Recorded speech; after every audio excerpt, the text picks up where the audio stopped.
promise that you protect me. I will. I will. Best protection is to lay down and say, I'm guilty, I'm guilty. I'm here to help you. And the checks in the mail. You got friends at the IRS too? You have a bridge to sell too? I mailed it yesterday. Yeah, I just checked my date here. I did mail it yesterday. And should be receiving it tomorrow. How many have medical certificates? How many live in the Los Angeles area? How many received this flyer in the mail? Oh, yeah. For your... May I hold that there for a minute? Which one? This is collision avoidance. I'm the accident prevention specialist at Los Angeles FISDO, Flight Standards District Office, for those who are still thinking Gato back in Gato days. Nobody's that old except myself. Collision avoidance is a topic of subject matter we're discussing in accident prevention for April, May, and June quarter of calendar year 86. Tied in with that, of course, is our good old friend, the ARSA. Nice. First night here, you gotta know it. You have to learn it. Okay.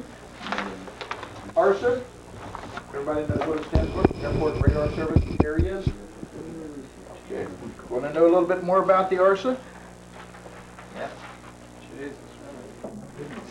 Such a deal as I have for you. I do not have these for handout. I do not have anything for handout on this particular one. This is the current Notice to Airmen issue, and on page whatever it happens to be, it describes the ARSA and the area around Los Angeles with the ARSAs. It's back on page S, whatever it is, 3, 4, 5, etc. ARSA is a subject that is affecting me as much as it is affecting you. I'm a general aviation pilot. I do not like to see my airspace go away without having some type of use still for me. We're having a special ARSA program. You may have to drive a little way to get to this one. This one's out at El Monte, sponsored by the San Gabriel Airport Association, and of course tied in with the friendly folks of the Federal Aviation. California Aviation out at El Monte is hosting the collection of 3 representatives, one from El Monte Tower, Brackett Tower, and also Ontario Tracon. Okay. The date is April 24th, 7 p.m. I have been advised that the FAA Air Traffic Division is happy to help all they can. The next item on my subject this evening is tying in with ARSA, of course, and collision avoidance. A little article I've got back there as a handout available for you. This you did get in the mail. This is Scanning for Survival. It's a reprint of a reprint from FAA General Aviation News. Anybody subscribes to that knows that it's very helpful. A little tidbit of information put out by the government printing office. Excuse me, sir, what was the meeting at April 24th? April 24th, California Aviation, El Monte Airport. This will be coming in the mail for those who normally receive the local flyers from our office. You said it was sponsored by the San Gabriel Airport Association and the FAA. Well, Lynn doesn't have a medical, so we...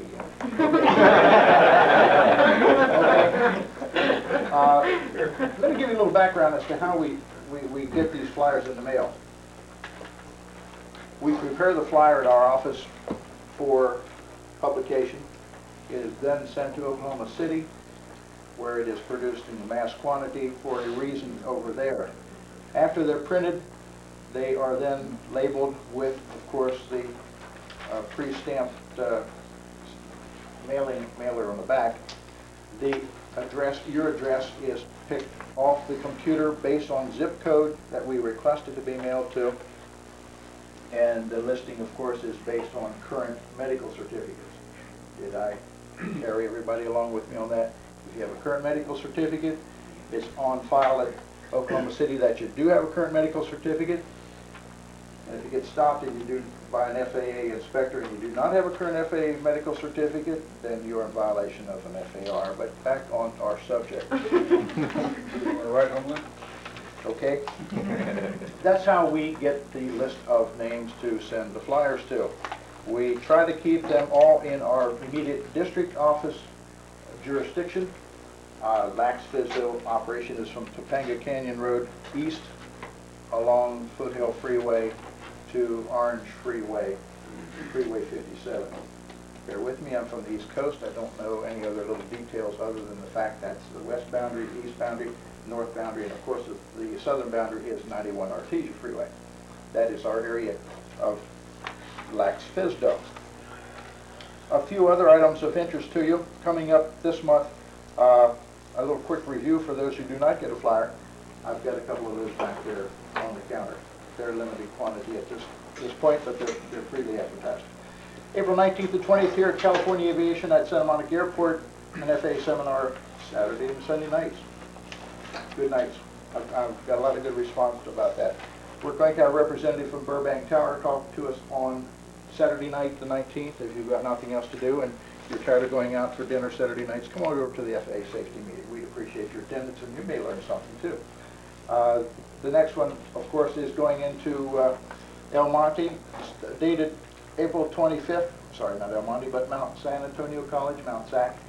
That's the 25th of April. We come west to the Brentwood Theater over at the Veterans Administration. The Brentwood Theater is the theater on the north side of Wilshire Boulevard on the Veterans Administration ground. That is dated the 29th of April. For your further information, the May schedule is in printer. That'll be mailed out to you. If you cannot wait till then, I've printed a couple extra copies, put them on the glass counter in the back with the other flyers. Okay. Tell us about enforcement. Enforcement. I really would like to leave, if you don't mind. I was asked to maybe suggest that everybody be current with their biennial flight review, your medical certificate, in the event you are stopped. And we had an occasion to stop one of your fellow aviators in the group because of a little incident that was occurring in a local beach. What's his N number? I don't know. What's his VN number? I don't know what it is. Anyhow, we had the conversation. We had a conversation with the airman. I think we have the problem rectified. I think everybody has heard a little bit about it. If you haven't, let me tell you as factual as I see it. There were several reports from different neighbors in the Manhattan Beach, Hermosa Beach, Redondo Beach area about a little weird, quote,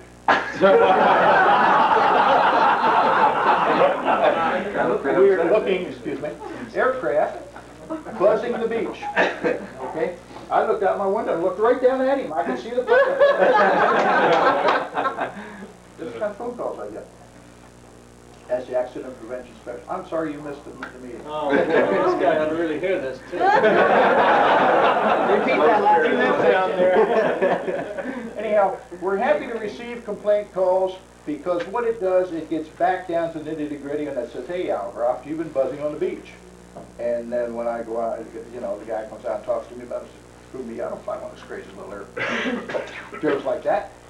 But I mean, gee, you get 4 calls and everybody says you were down about treetop level or house level or below the apartment level or down between the piers. Okay. Everybody's stretching. I said, well, I answered the guy on the telephone one day and he had me on there for an hour. He said, I want to tell you what this guy does. And he could have done it in 10 minutes. But anyhow, I said, if you were looking at that aircraft in relationship to top of a building or a telephone pole or a palm tree, how high was it? Well, it was below every one of them. I said, sir, are you really sure about that? Yes, sir.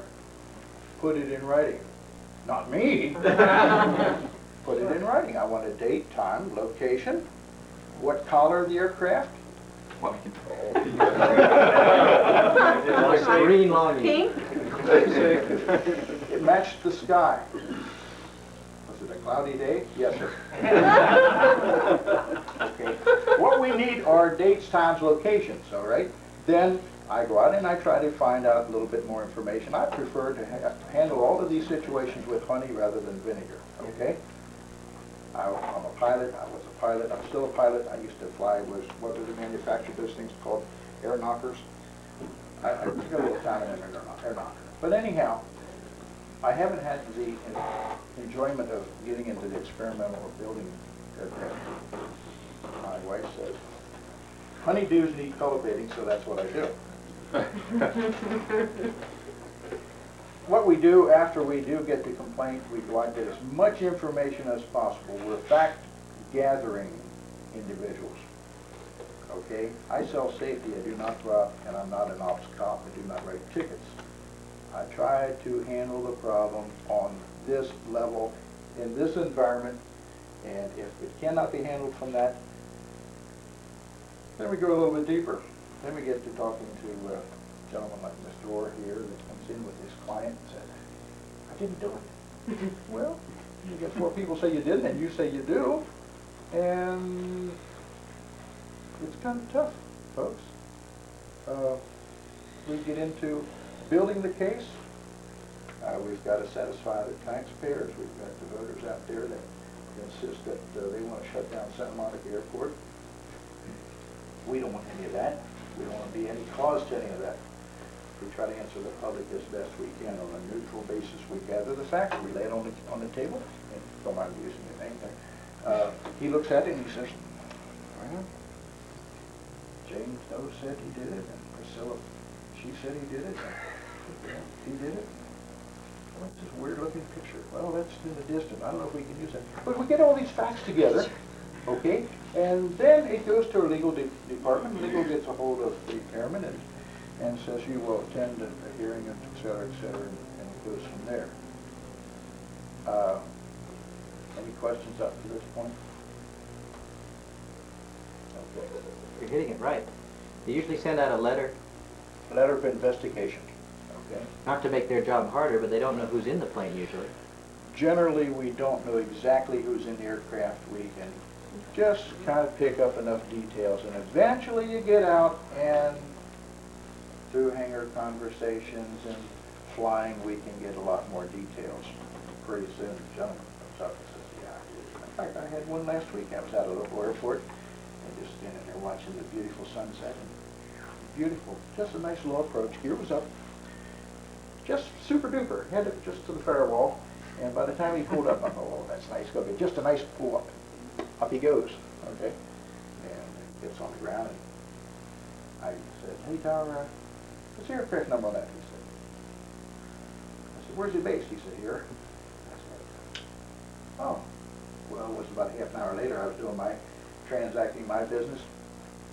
Over comes the pilot, and he said, you want to talk to me? I said, who are you? He said, well, I was flying that aircraft, that commercial manufactured aircraft that made a pass, low approach. I said, oh yeah? Anything unusual about that? He says, no, not that I thought of it. I said, you have a waiver for aerobatics? He said, do you need one? I'm not doing aerobatics. I said, how about the pull-up? Did you exceed 15 degrees pull-up? He said, oh, I guess you got me. Okay. I said, what do you want me to do about it? And he said, I wasn't flying the aircraft.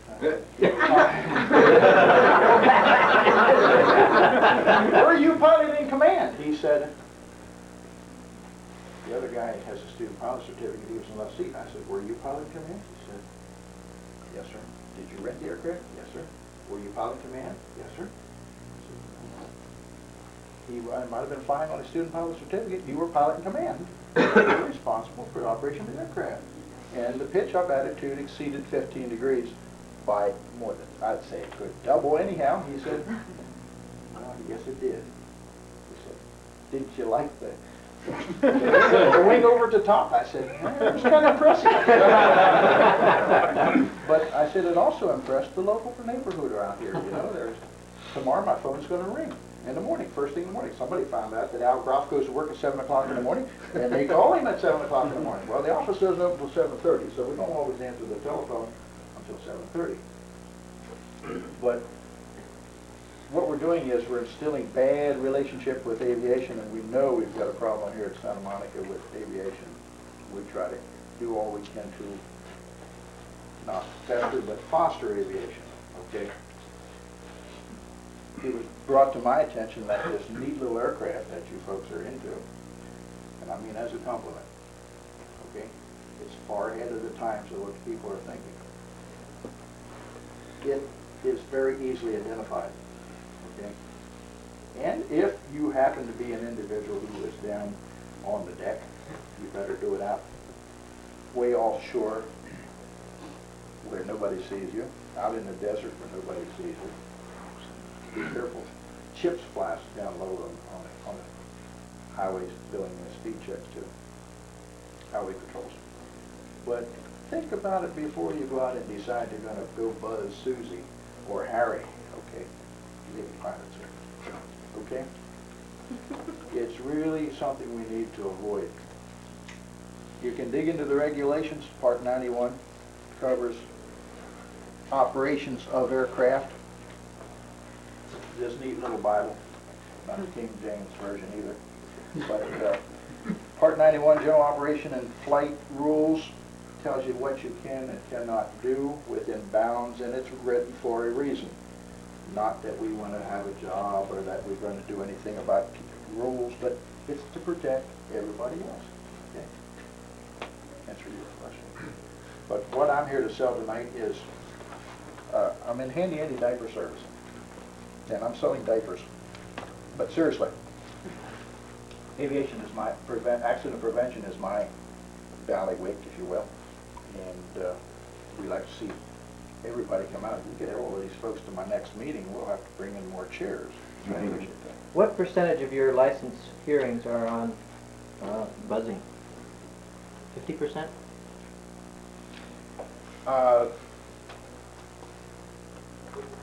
Maybe not 50%. I don't have any percentages here to talk to. Talking to Al Marcotic, the lawyer that I face, he says about 50% are buzzing one way or t'other. The other 50% Other 50% going into an area that's controlled without a radio, or talking on the radio, whatever. TCAs are a big violation in this area. Yeah. And with the ARSA, You're giving us room right now. it's giving us some headaches. Sir? But yes, On the RSA, how can they tell what altitude you're at? Like a bracket area, most of us carry transponder, but still. every altitude readout. No. Do you tell them what altitude you're Talk at? to them. Did you talk to somebody previously before you're handed over to them? No, let's say you take off VFR, let's say the bracket's going south. But they can't do it unless they have some type of a ground height measuring device out there and are picking out that aircraft. And that Other than having that aircraft watching, okay. Yes, but if you happen to look out the window and there goes Western 411 on final approach and you're eye to eye with him, You're in trouble. over my way. Yeah. That's where we get a lot of our, what we call near mid-air collision reports, because airliners look out the window and you see this little aircraft, and not home built all the time, but occasionally, very occasionally, thank goodness. We're also very easy to recognize to airliner Yeah. pilots, if they can find us. Yes. If they see You're the us. guy that's passing them on final. I mean, that's a compliment, okay? Before the pull-up. Then the barrel roll. It's our wake turbulence that drives them crazy. Okay, that's a good positive thought. Thank you for your time. Thank you, Al. I look forward to seeing everybody at next week.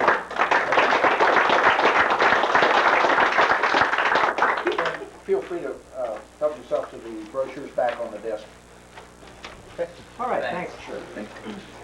Well, Don, where are you? We now have Don Lewis. Don was not bragging when he told me that he started with Lycoming in 1950. He was just telling me some facts, and I started realizing how long you must have been with Lycoming. That's, what, 35 years? 36. 36 years with Lycoming. He knows a little bit about that box. He is now working for Western Cylinder Overhaul, which is at Van Nuys Airport. Van Nuys Airport, also Woodley. And over there they do real cheap, no, what do they do over there? Okay. I'll go back a little bit here. I like engines. I've been around them, as we see here, a long time. I started when I was 15 in my dad's automobile garage, and I worked there for about 10 years, and I went like in 1949, people could get new automobiles, and so the repair business was going downhill. So I went to Lycoming early in 1950, and at that time they were making ground power plants with O290s in there for APUs, and I went in there as a tester for engines and ground power plants. I spent about a year and a half in the factory, and then they needed some tech reps to the Air Force, so I went out and worked as a tech rep, working out of Ogden, Utah, which is the Ogden Air Material area, and worked out of there for about 4.5 or 5 years. Then they needed a tech rep out of Central Air Defense Command, went over there and spent a year with them, and then got on commercial engines. So I like engines yet, and the office business was getting to me that I more and more had to be in the office and not out there getting my hands dirty. When I went in as a tech rep as service engineer for Lycoming commercial engines, I was enjoyed about the fact about going out and traveling around and helping people in the field. But then about the last 5 or 10 years in the office, why, it was mostly office work, and that was wearing me out to the point that I was just sitting there going to sleep. It was kind of boring to me. But Lycoming always treated me right, and they came up with a retirement here in October. It said anybody over 59 and a half could retire, and they would supplement your income until you could get the old age pension. So here I am now working for Western Cylinder Overhaul as a jack of all trades, inspecting engines, going out to help analyze problems, or go out to help determine if an engine needs an overhaul or not, or repair of a cylinder. Western Cylinder Overhaul is run by Mike Atalica and his wife Nancy. They overhaul cylinders and engines up to 400 horsepower. And I enjoy working for them. So let's kind of... You have their phone number while we're talking about it? Yeah, it's area code 818-786-7772. We have about 18 people working up there as engine overhauling people, and you know what it takes to make an overhaul shop. Anyway, to come over here and talk to you guys is a pleasure. I've been over here a few years ago and enjoyed it at that time. So let's give it a go here again. Of course, we take a look at APCO Lycoming. You know, I represented APCO Lycoming there for 36 years. And now I'm up there in an engine shop that we do Continentals and Lycoming, so I have to stand with my back to the wall here. And I still have a good relationship with Lycoming, and I call back there and they give me information that I need and all. And taking a look at these engines, the Lycomings and Continentals, why, they both kind of grew up the same way. They started out making power plants for automobiles back in the early 1900s, about 1917 for Lycoming. I'm not sure about Continental, but it must have been about the same time. Lycoming built engines for locomobiles and other old-time automobiles back in the 1915, 17, 18 year. And then in 1935, 36, and early 1930, 29 and 30, they built engines for the Cords, Duesenbergs, and Auburns, and White trucks, and various other manufacturers of vehicles. All the winners. Winners.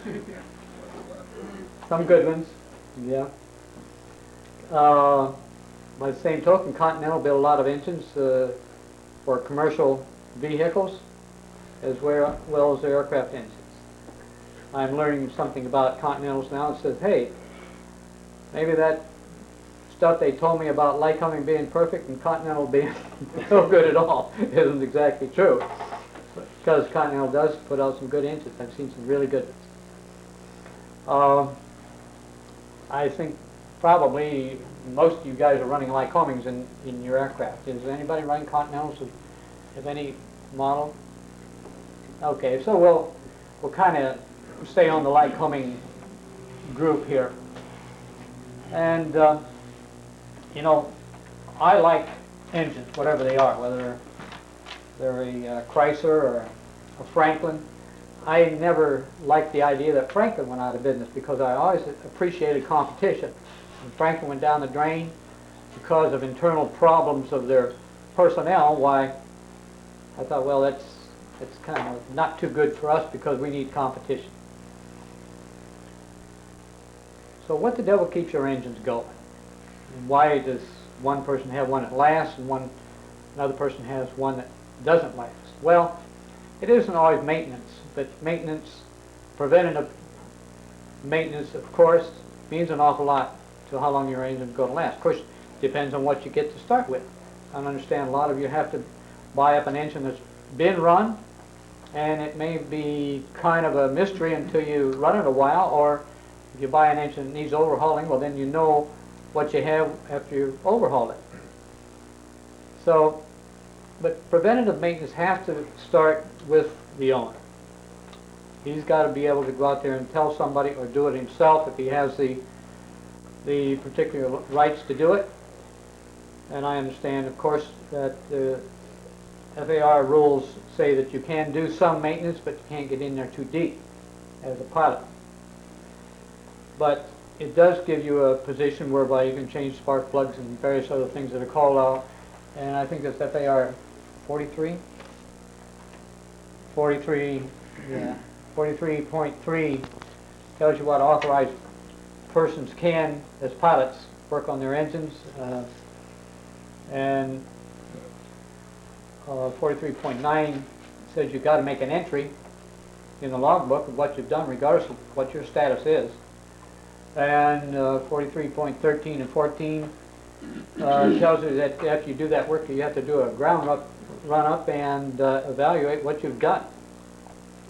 So there are things that you can do, but you've got to be careful about your regulations and read the regulations as what you can touch on there if you don't have a power plant license. And Don, I don't know if you know, but we are given special permission as experimental builders to do certain things on our engine alone. Is there a part in the FAA? There is a part. Do you know Don, that? what they do is when you finish the aircraft, they issue the builder as a rule, a repairman certificate, and he can do anything he wants to do. Does that mean that if he has worked on the airplane and built it himself, then he gets this right? That individual airplane only. I see. I mean, he can't work on mine and I can't work on his, even though they're built from the same plan. I'd be crazy to do it, but I could tear the engine down under the FARs as long as I have that certificate. I see. But only my engine and only my airplane. Do you have to have an AI sign it off then? Nope, he is an AI for that airplane. I am But an AI if for you're, an airplane. but if you're, oh, you have the right as an AI on your aircraft. Yeah. Very A special strange. classification called a repairman certificate as opposed to the... What do you think of laymen trying to tear engines down and rebuild them? Well, you're not really supposed to be on-the-job training. Pay him now or pay him later. But in regards to taking care of your engine and things that you need for information, you know, you have Lycoming distributors, you have Continental distributors that have certain service instructions, service bulletins, and service letters. If you need that information, I'm sure that any of these distributors that represent the maker of the engines will get you that information. If you don't, Is that Hagelin or the white? Hagelin is one of the Lycoming distributors.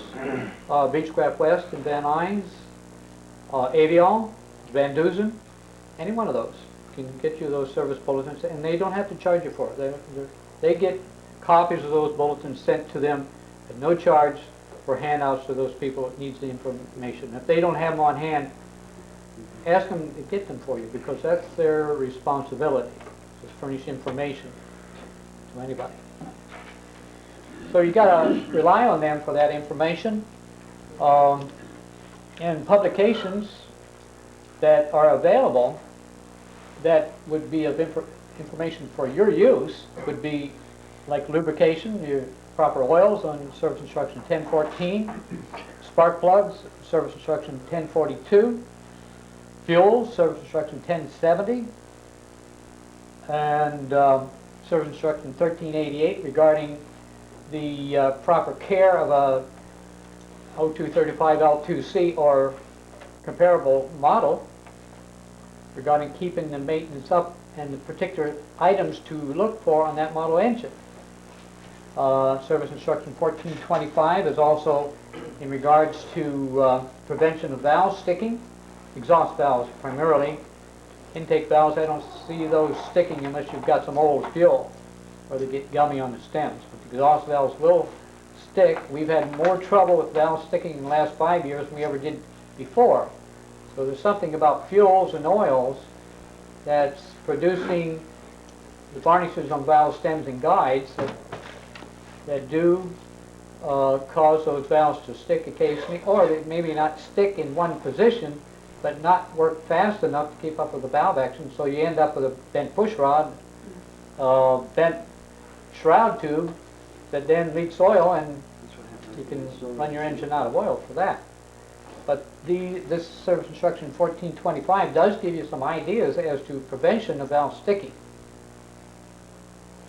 Talk about oils, and for the most part I find that most people in this area run too heavy an oil. Now back 30 years ago, you needed, for those engines and for the metals that were put into engines at that time, you needed heavyweight oil. You needed 50 weight oil and 60 weight oil, particularly in the big round engines. But for most of the time around this area, you don't need anything heavier than 40 weight oil. And anybody that runs 50 weight oil of the type of oil that we have today, because it's produced good, it really does a good job of flowing. It has good film strength, and it has good anti-sludge values about it. Any major oil manufacturer puts out really good oil right now. I don't have anybody that I'd say don't use their oil. I mean, you take Chevron, Shell, Texaco, any one of those is good oil right now. And Phillips as well. What about the multi-grade? Multi-grade oils, in most cases, in your type of aircraft, you don't need it. But if you're going from here to Mammoth, or if you're going from here to some place where your temperature is going to vary, in the morning, say here you got morning temperatures of 45, and where you're going to go it's going to be 0. Then you better have a multi-grade oil, or a very light oil when you go up there, because engine wear begins when you start the engine, and the most wear occurs when you first start it. So you need some oil in there that's going to flow right away. Now if you got an engine, and I'll get to your multi-grade too a little bit more too, but basically when you start out with a new engine, or an engine that has just been overhauled, or an engine that just had the cylinders off, a couple of cylinders, then you should start out with a plain mineral base oil, and it should be the lightest weight oil that is permissible for that time of year. Now if you take an average temperature, now Lycoming talks about, and Continental talks somewhat the same, but in Lycoming recommendations for oil viscosity, you'll find that from 30 to 90 average daily temperature, maybe the temperature goes to 100 during that day, but between 30 and 90 you don't need anything heavier than 40 weight oil in the engines you're running. Now if you're running a pressurized Navajo or some of these Humpty Dumpty really thumping engines, then you better have a little heavier weight oil.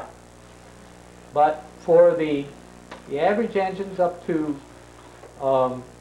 say 300 horsepower, 40 weight oil will be plenty thick for running around the year here. I had a customer that had an Aztec, and he ran 30 weight oil in there all the time, and he never had any engine problems.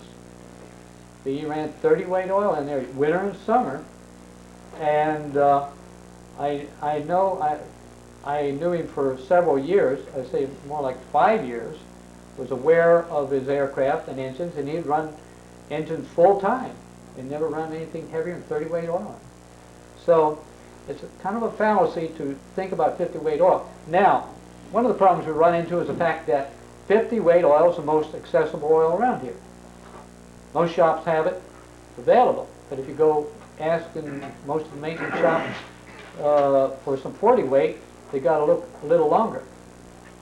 So, but in the winter here, don't ever run any 50 weight oil in your engine. It just takes too long for it to flow. Did you have a question? Weight oil, when it heats up, doesn't the viscosity drop? Viscosity is going to drop. That's true. What's the minimum of viscosity?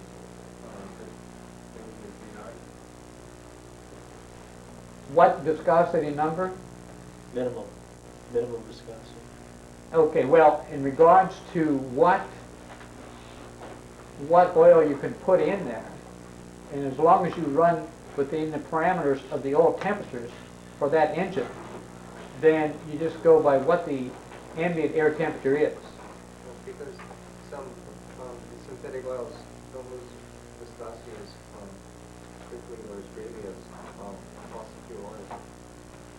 So that's why you can get away with a lower weight oil, multi-grade or synthetic as of fossil fuel oil. Well, your multi-grade oil has what they call polymers in it.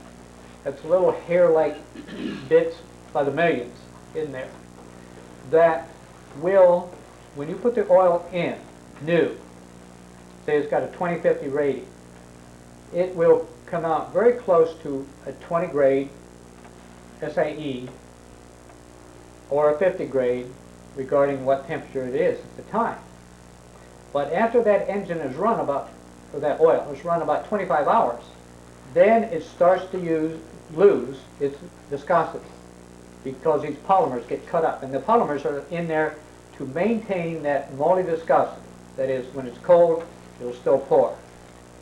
So it will wear out more rapidly than what a straight grade of oil will. If you want to run 40 weight year-round, then you'd be better off running it 50 hours. But a multi-grade oil, you've got to be a little careful about how hot you get it and how many cycles it's gone through in the engine. Maybe you don't understand too much about viscosity. Could you speak up, Clayton? When the viscosity of a 40 weight oil drops, does it become at temperature, say high temperature, does it become the same viscosity or similar to a 30 weight oil when That's the comparison. And I don't have any numbers to tell you just what it would be at a certain temperature. Because automobile oil is the quality is getting better every day, and aircraft oil is very expensive. You get automobile oil, and we change oil every 25 hours, so not every 50 like people do when they have oil filters. So why can't you run automobile oil too? The ash content is getting down too. For example, like synthetics coming out now, like for example, Mobil 1 or AMS oil, all that stuff. It's all synthetic, so that's basically ashless compared to your aviation oil. Okay, that's a good question. Because we think of oil as being what we run in our automobiles, and we run it year after year, and we find out that it holds up okay. But you run into a little bit different problem here with aviation engines, and that is because of the wide expanse of temperature that those cylinders are running, and that the oil has to lubricate those barrels and those pistons at temperatures that you never see in an automobile engine. So you have to have an oil that is designed to keep a film strength when it gets hot. So now the aircraft engine is a higher temperature than an automobile engine? That's true. Your barrels are going to be a lot hotter. That's why they have different metals in there than you have in your automobile engine. That you really see so many more high pressures in the combustion chambers and on the rings and on the pistons in an air-cooled engine that you just don't see in an automobile because you have water in there to maintain the temperature. Where you have barrel temperatures of 400 degrees, in an air-cooled engine. Your BMEP is up a lot higher too on an aircraft engine when you constantly use a lot more power. That's true. That's true. You couldn't take your, like my little Center out there, I couldn't take it out and run it 100% of power very long before something would come apart. How about your So- air-cooled? One moment, I wanted to finish up something. There are chemicals in the oils of the automobiles oil and the aircraft oil that are designed to be used with certain types of fuels. That's why you run into a point that says, okay, you use aviation oil and aviation fuel in an engine because of the fact if you're running automobile oils, there may be some things that are going to get into that combustion chamber that could cause break-ignition. Now you had a question. Okay, we have automobiles that are air-cooled also, the Corvair, the Volkswagen, and a few others. And they don't seem to have any problem with the automotive type oils.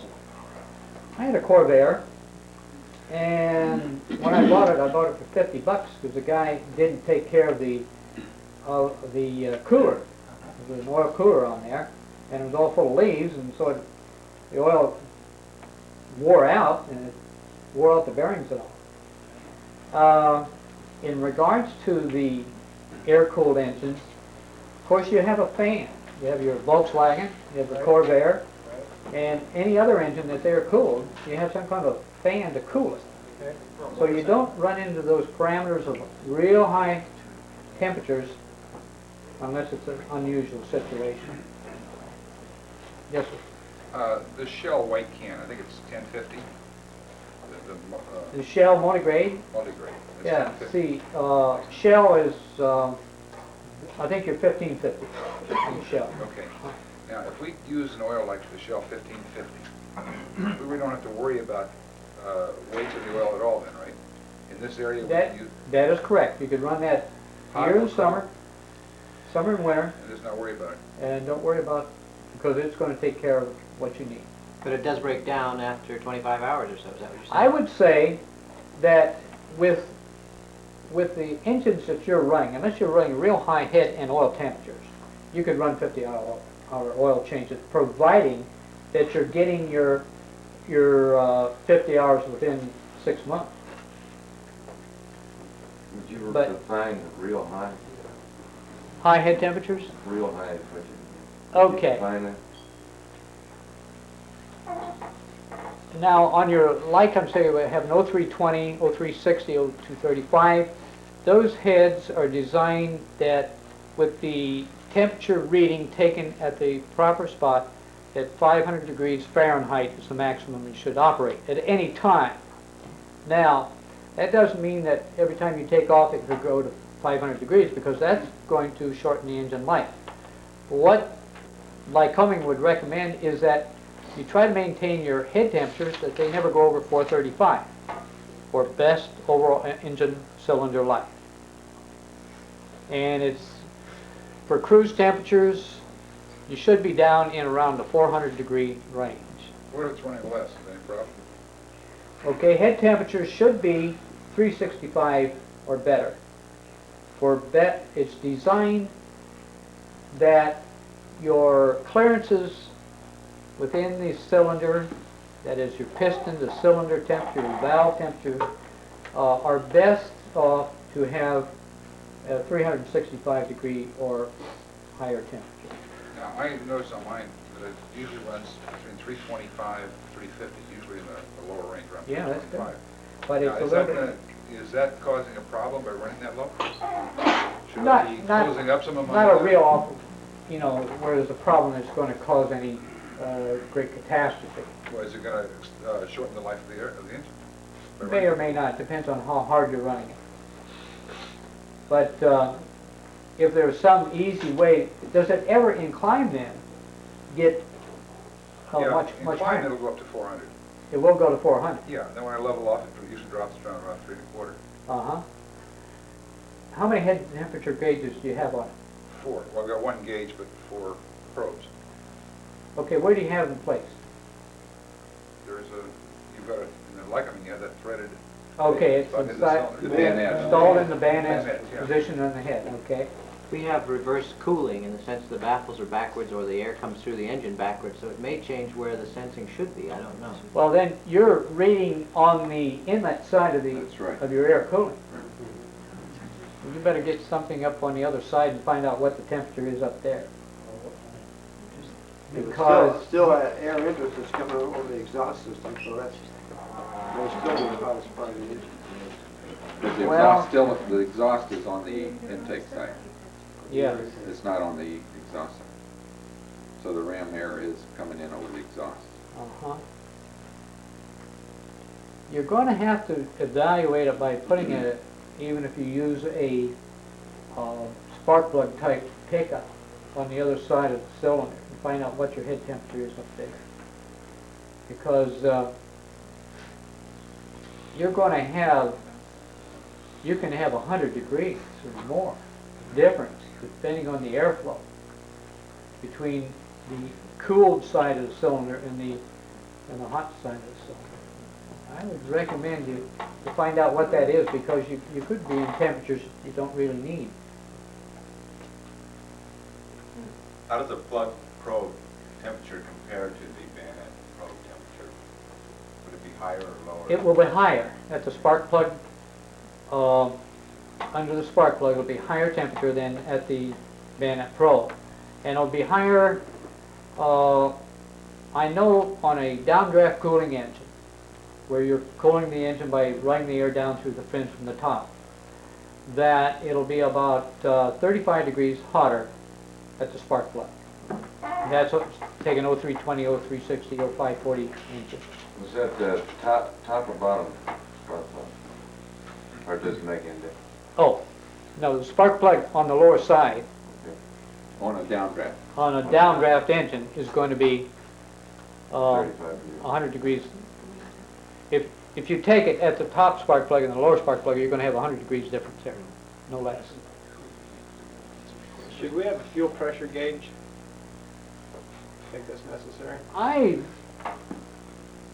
I think it's necessary to know what that pressure is in case something does happen. You know, basically, what do you're not, are you running a fuel pump? Yes.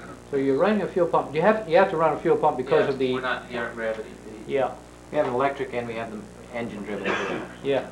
Well, you turn the electric off after takeoff. Yeah. And you're just on the mechanical. Yes. Well, it's a good thing, because if you start to lose it, you might catch it before you really lose everything out of it. It might start to fluctuate pretty bad, and you'd at least be alerted that you're having a problem. Yeah, with that type of fuel pump on there, why, you should have, well, the minimum pressure to the carburetor is 1/2 pound. That's the very minimum. It would be desired at about 3 pounds or more in order to have a little bit of cushion cranked in there. And the maximum pressure on those fuel pumps should be, I say 7. People say, well, you can tolerate 9, but that 7 is starting to push on that needle. So 3 to 5 is a desirable pressure, real desirable range. So, and getting back to, should you have a fuel pressure gauge on there, I would recommend it. Can you mix safely the oil, say if you take Shell and you stop in at some airport, you're running 40, can you put 50 in without any harm, or can you put 30 weight in without any harm? If you've got the same brand of oil, Yes, that's what I'm saying. if you got the Using same Shell, brand of oil and the same type of oil, say it's a straight mineral straight base weight. or it's a high dispersion oil, stick with what you've got in there. Now, suppose you get in someplace and you're running Shell oil on your engine and you find out they don't have any Shell. Maybe they like Phillips there.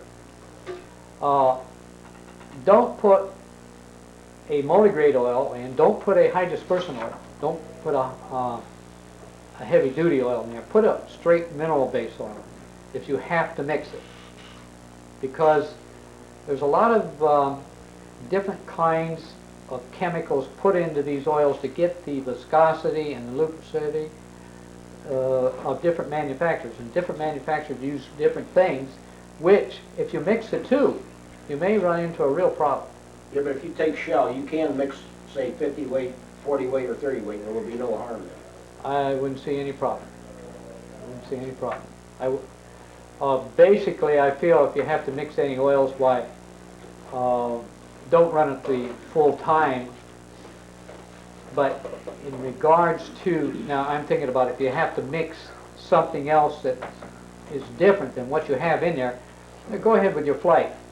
But get it changed as soon as it works out well. What does it do, foam or? Pardon? Or does it foam on you or what? Some of them will foam, and some will loosen up the deposits that were allowed to form in the engine before and pollute your engine where you might run into a bearing problem. I'll tell you one thing about oils that we found here years ago. A guy had an Air Commander flying on a Van Nuys with a couple of IGSO 540 big engines in there. He bought a couple of remanufactured engines and he ran first 75 hours on straight mineral-based Texaco. And it was in the summer and they were running 50 weight oil. So he ran 75 hours and I think he ran 25 and then 50 hours. Like he ran 25 hours, changed to oil, and went 50 hours. And in both those times, he pulled the oil screen, didn't find anything in it. Virtually nothing. You always find something in a new or remanufactured, overhauled engine after you run it 25 hours, because there's materials in there that wear off and dirt that you get into the engine when it's opened up and all. So the screen's going to catch something, and the filter's going to catch something. But then, at 75 hours, then they put in some shell oil, high dispersant oil, the white can oil. And I think they were changing their oil at 50-hour intervals in. When he pulled the oil screen at 50 hours after putting that high dispersant oil in there, had a whole bunch of little flecks of metal in there. And so, in both engines. And they considered, well, there's something going wrong. Well, we weren't really akin to what was going on, and we did have them pull an engine and send it back to the factory. Didn't find anything wrong with it. But they did find, we learned then that straight mineral-based oil leaves a lot of deposits in there. That when you get your high dispersant oils, whether it's Shell or Phillips, Chevron, whatever, that tends to pick up these particles and float them around, put them in the oil filter or oil screen. Should we be running oil filters, you think? Is it going to extend the life of the engine? Oh, if you have an engine that's getting a lot of dust in it from environment that it's flying in, taken off from, you really need an oil filter. But if you're operating with a clean air filter, it really helps some to have a filter on, but it doesn't mean that much. I see a lot of engines that just have a plain old screen on the back end. I overhauled an 0320 E2D here a couple of years ago, and it had just a screen on the back, and it was beautiful at 2,500 hours. But the engine had been maintained very well. They kept the air filter clean. You seen Gentleman over here. This is getting a little bit beyond oils. I've got a little specific question about it. I bought a 1,700-hour engine. It's been sitting 6 years, but it's been well maintained up until that point. Have you seen any problems with it? What model engine is it? E3D. E3D. Okay. 0320. 0320 E3D come out of a pipe, I would imagine. 1,700 hours. Now, was the engine preserved? No. Were the cylinders preserved when they took it out? No, but it was sitting in the desert. Uh-huh. Where was it sitting? Was it on a platform on the concrete floor? Still sitting on the aircraft. Oh, it's on the aircraft. It's on the aircraft, so it's up off the floor. Engines that sit on a wooden pallet on the floor tend to sweat inside because of the concrete changes in temperature. Nothing was done about running it, cranking it through or anything like that over those years. And it wasn't touched for 6 years, Uh-huh. from what I can tell. I'd sure get a borescope and look in those barrels because it very possibly, even though sitting in the desert, could be rusted up in there. Or you might just up and pull a cylinder to get a basic idea about the health of it. It turns with a hand. It does. It sounds good, but you don't know for sure. If you can get a borescope and look in the barrels, you can get a pretty good idea whether you should run it or not. Because if there's surface rust in there, then the rings are going to scrape it off and it's going to float through the engine, and it might get you into a point where you have a crankshaft that's going to wear out or something like that. Yes, sir. And I have a 180 horse Lycoming, and it's starting, I was told 2 different procedures. Which would you recommend? They told me, one told me not to prime it, but to use the throttle to do it. Which would you recommend? They said the priming washed all the oil away when you started, and it would wear excessively. The priming can, because if you have an intake valve that's open and your primer throws some fuel right in there, it'll wash the lubrication off to some extent, but depends on how much you're priming. Well, say 3 shots. Uh-huh. That's what it usually takes. I've never seen it be a real problem. But I do feel if an engine will start by a couple pumps of the throttle using the accelerator pump, It'll start just as well. I would say that's the better way to go. Okay, that's what they recommended to me. Thank you.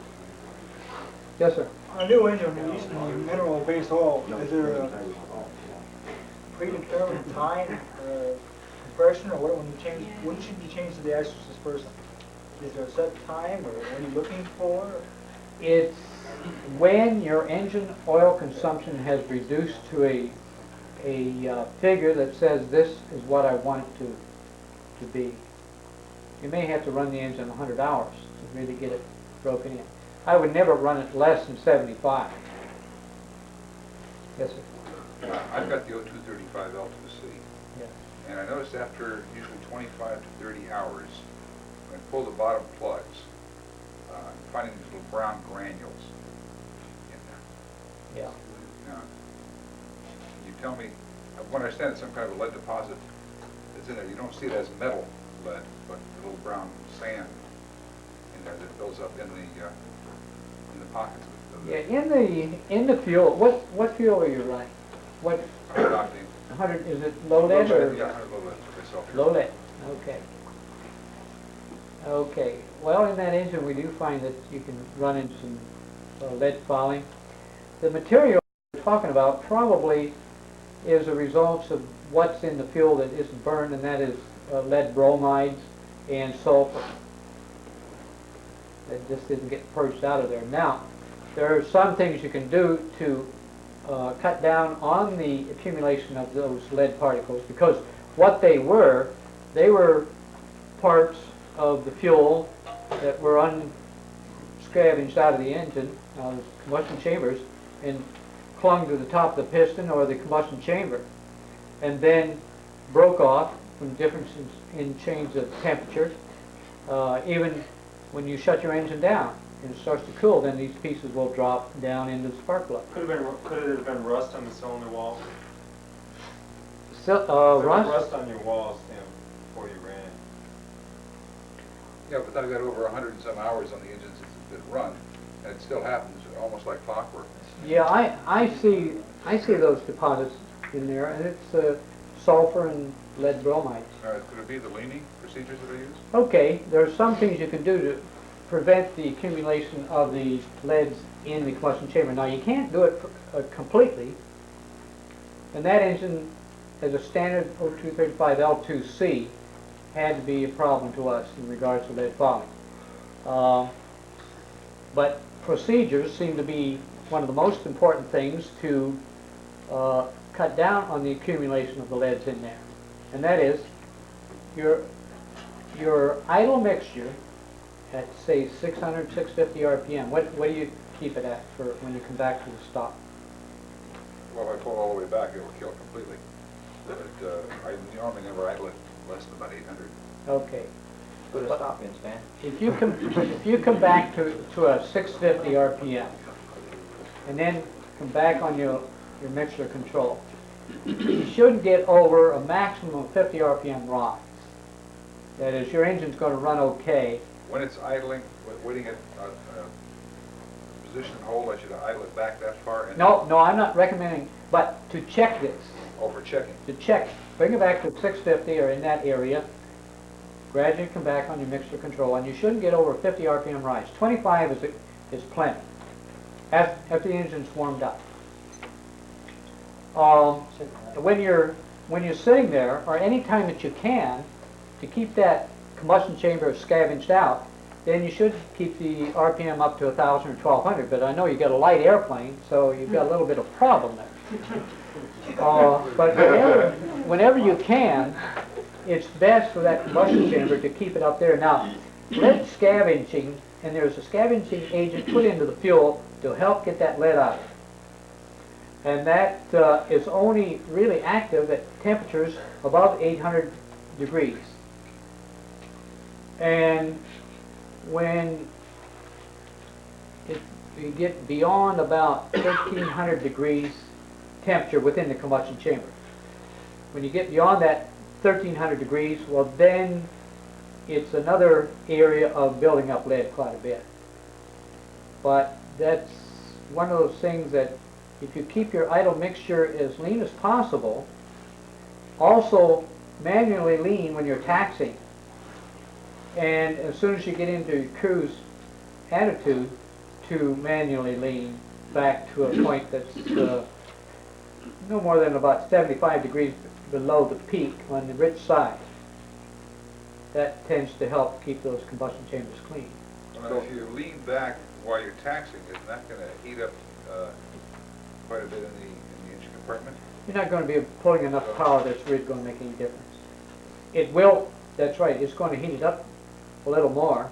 What can you tolerate? We have no cooling, and yes. And when we don't have the fan blowing in. What do you see on the ground when you're taxiing around? I've got something to learn. 350, 400.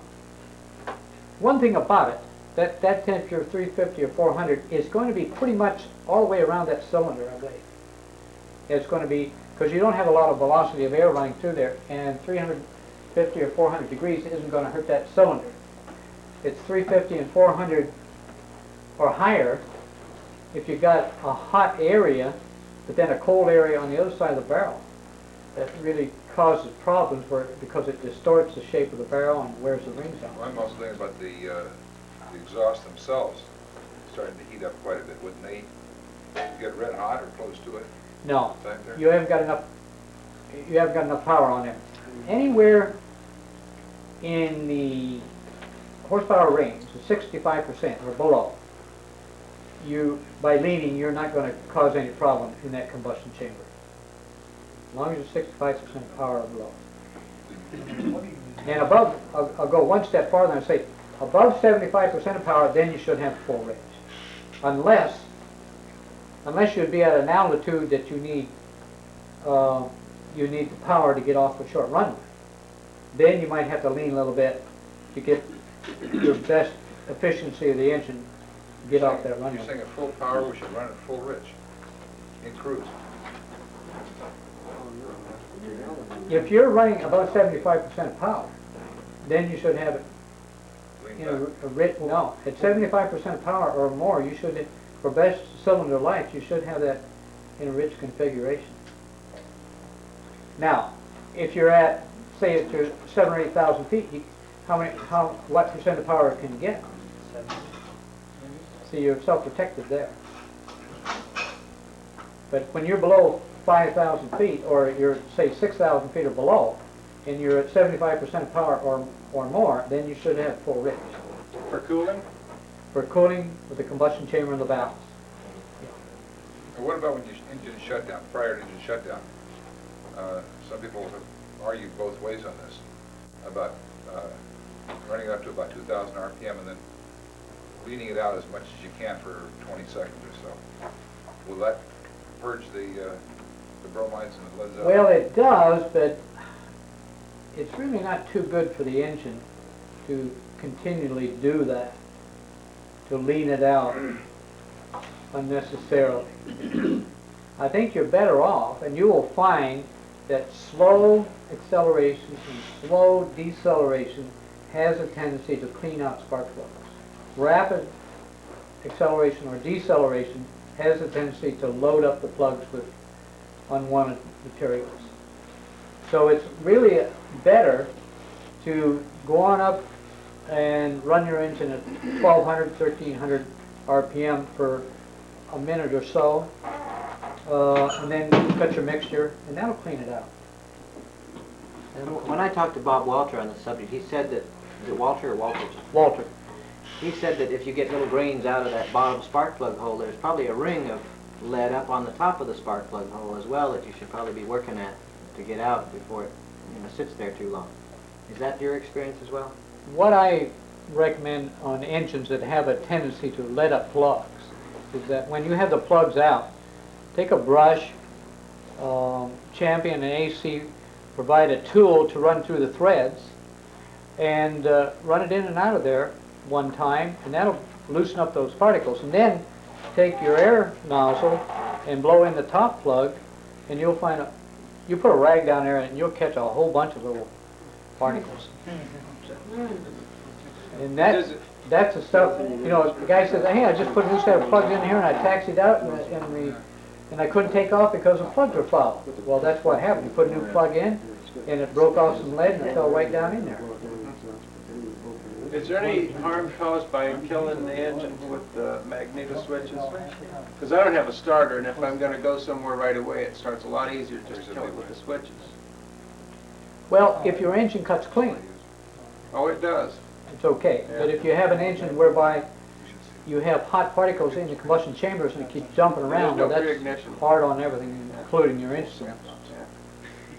You said that there's incompatibility between automobile fuel and aircraft oil. Yes. So then what about if you run more gas and you run oil? Is it detrimental? Talk first about avgas and MoGas. Well, I'll tell you one thing. Now, Lycoming says, I'll let you get you through your Lycoming says, in regards to auto fuel, that any engine that comes back with auto fuel stains on it will automatically be out of warranty.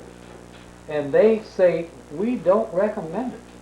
We do not. We've seen too many people have problems with it. And there are people who fly around for many, many hours with auto gas. But legally, by the FAA, it isn't supposed to be in there. Well, there is an STC for it now. But an STC will make it legal. But the Lycoming, now Continental's a little more lenient.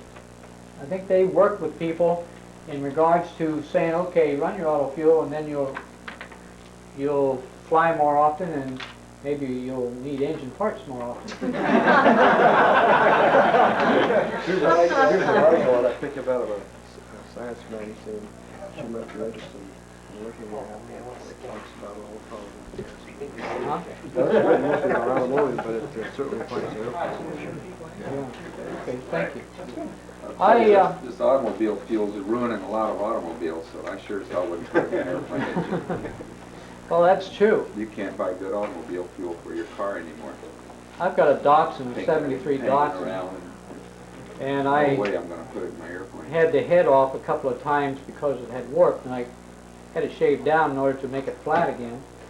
And so the combustion pressures are pretty high. I don't know what the compression ratio is right now, but it's probably 25% more than what it used to be. But I used to be able to run regular fuel on that doggone engine, and I can't anymore. I can't anymore. And I found out that going to the super unleaded, that I can climb hills in high gear that I couldn't climb in second gear. No kidding. It really makes a difference. So there is some difference in automobile fuels. Lycoming may come up with some recommendations about use of auto fuel, but they've done a lot of research and they came up too many times with something that said, yeah, Joe used to run auto fuel, but we don't see Joe around here anymore. Things like that. Have Yes. a lot of crashes been attributed to auto gas? I'm sure there have been. Yeah. I haven't investigated any myself. But I know that even with auto gas, if somebody puts auto gas in an engine, Lycoming calls it an unspecified fuel. Right. Yes, you had a question? You were talking about temperatures before, and before you finish that, I'd kind of like to get a breakdown of what's hotter, what's cooler, what spark plug's hotter, and so forth, in numbers. In other words, if you're running 350 on the bottom spark plug and it's the cooled side of the engine, you expect to see 450 on the opposite side, on the hot side of the engine? Yes. What other probes have you got, and what would they be reading? I mean, you're talking about spark plug readings. What about the other probe? What would it be telling you at that point? Well, basically, if you have the lower, I haven't run a lot of different comparison tests, but from what I have seen, witnessed, is that if you have a lower bayonet probe and a lower spark plug pickup, that there's going to be about 35 degrees Fahrenheit difference between those 2 points. Spark plug hotter? Spark plug's going to be hotter. Now what you're saying is that we put that bayonet plug on top of that cylinder with updraft cooling, it's possible the top of the cylinder is 100 degrees hotter than the bottom of that cylinder. That's true. Even though we still going, like he mentioned a moment ago, we do pass our air by our exhaust, which heats that air up considerably. Yes, which may be to your advantage, Oh. to keep the temperatures more stable. Is there a threaded bayonet on the top side too? No. No, you need a spark plug back. Is there any reason why you couldn't rotate, for a different question, that you could rotate the carburetor for control accessibility? Is there any reason why you couldn't rotate 90 degrees or 180 degrees on installation? Reclock it, in other words? Well, you know, the throttle butterfly has something to do with fuel distribution. That is, if you have a 4-probe EGT and you change the throttle butterfly position, you'll probably see that some cylinders get hotter and some get cooler in EGT. So exactly what would happen if you went 90 degrees rotation on the carburetor, I don't know for sure. The induction systems are designed that you have that carburetor with the throttle butterfly moving basically fore and aft, or up and down, but the tips are moving fore and aft. I've never got into a point that I know what it is. If you turn it around 180 degrees, I don't think it would make a bit of difference. I'm running mine at 90 degrees right now. I think Rutan's plans, yeah, the Rutan's plans show you at 90 degrees. Well, I rotated mine back around so I can get a straight shot at the linkers. Okay, that's the normal installation. Oh, it is? Yeah. Oh, okay. Okay. It's different from Rutan. Yeah. Okay. I asked you something before on cooling. If I understand some of the people with big engines in this aircraft, they talk about shock cooling and they're afraid of shock cooling. What's your feeling on that? What's your idea concerning that? Well, I'll tell you a little experience here. Back about 1956, Lycoming was developing a GL480 engine and a GSO480 engine for beach in the Twin Bonanzas and for Aero Commander 680 models.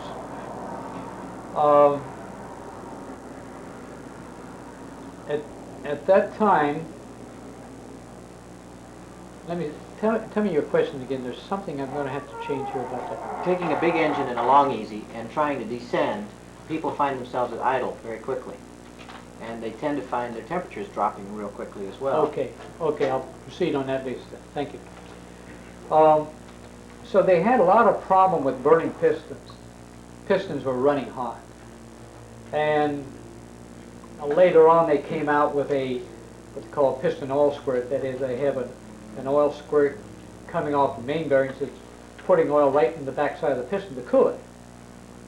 But previous to the time they had that, they said, okay, we're having burning of pistons because of deposits building up on top of the piston, and then they get to glowing, causing pre-ignition, and it turns into a burning piston situation, or warping valves, stretching iron. Now, one of the solutions to that was shock cooling. That is, you climb up to your cruise altitude, and about the time you level off and you're starting to get airspeed, then you hit the primer to shock that combustion chamber. And that did break off some of those deposits, and somewhat got rid of some of the piston burning problem. Also, they got along with ideas of other ways of thermal shocking. And some of it was to be cruising along and shut off the power and drop the nose and cool the cylinders. But then you ran into the problem of warping valves very badly, warping the cylinders and cracking the heads. So it was out of the frying pan into the fire. Now, if you have a situation that you have, as Dave's telling me here, then it just seems like you need some way to entrap that warm air in that plenum chamber around the engine to keep it from cooling so rapidly. Some sort of baffle. The speed brake will do that too. Speed brake will keep Sure will. Put your nose gear down. It'll lock a lot of the air if you got an aqueduct, for sure. Yeah. It's hard to put it Can't down do it at at that speed. 170 miles an hour. That's what we're talking about, going that some sort of fast. cow flap to close the cow. Cow flaps, yeah. I know a lot of aircraft owners with larger aircraft that will drop the gear. You know, when they're going to descend, drop the gear and drop the flaps a little bit and just keep your airspeed down to keep your temperature up. And also, leaning your fuel in order to keep the head temperature up as good as possible. Because if you're, as I said, if you're at 65% power or less, you can lean that mixture all over the place, and you're not going to cause any trouble. You mentioned GPUs as something you worked on early on. There's some people buying GPUs for aircraft use. What's your feeling concerning that? Well, it seems to be very successful. These cylinders, of course, on the GPUs were not designed, well, they were designed for aircraft, but they didn't go through the rigid inspection for aircraft use because they were going to be in a ground power plant engine. And so there were a lot of cylinders that were rejected for aircraft use that went on ground power plants. And then, you know, the aircraft inspections were quite rigid, and still are. But but here's one thing. Even though that was done, I know, and I worked around the factory there in building engines and testing engines, and I never saw any big problem with those cylinders in those APUs. I used to test about 40 of those a month. I very seldom saw anything happen to an engine that was unusual, that you would not expect on an aircraft engine. It just seemed like those cylinders were, even though they weren't inspected closely, they still had the same materials in as the O290s at that time. The exhaust valves, of course, don't use those in your aircraft because they just are not cooled. They're not cooled by any internal sodium or anything like that, and the material is very prone to erosion from hot exhaust temperatures.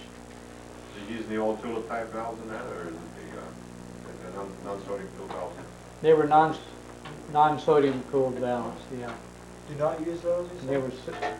Do not use the ones that were called out for the ground power plant. Not in your aircraft. I saw some of those doggone things. Of course, the Air Force was using any fuel that was around. And they were designed to run on 80 octane fuel. But heck, they run this 115, 145 octane fuel. And So it's a slow burning fuel, and there's a lot of heat going out the exhaust when the exhaust opens. So I've seen some of those valve stems eroded half their diameter. Half their diameter in a matter of, say, 300 or 400 hours of operation. That's what happened to me. And okay. We've been told now by the racing guys that run these engines, every 500 hours, replace the valves. It's simple. That's right. They're $150 a set versus $1,000 a set, and replace them, and you'll never have any problem. So we've been told by the racing guys I see. that race these engines. Yes. Yeah, you have to use a little precaution. I'd like to ask, you're not with Lycoming anymore, but as far as when you buy a new engine from Lycoming factory and you've got it in your garage for a year and a half before you fly, Yes. how does that deal with any warranty or The warranty begins when you put it in the aircraft and start to use it, provided that you keep it preserved.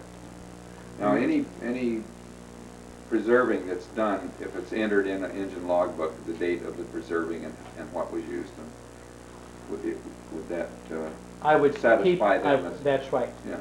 Tell us about preserving, right from the start. You get an engine in, you know you're going to have it a year. What do you do? Or like most home builders, at least a year. Two or three. Well, one of the best ways to keep an engine preserved is to, as soon as you get it, preserve the combustion chambers. Now, in the operator's manual, little red manuals, there's information about re-preserving cylinders. Or in the overhaul manual, there is information about preserving cylinders.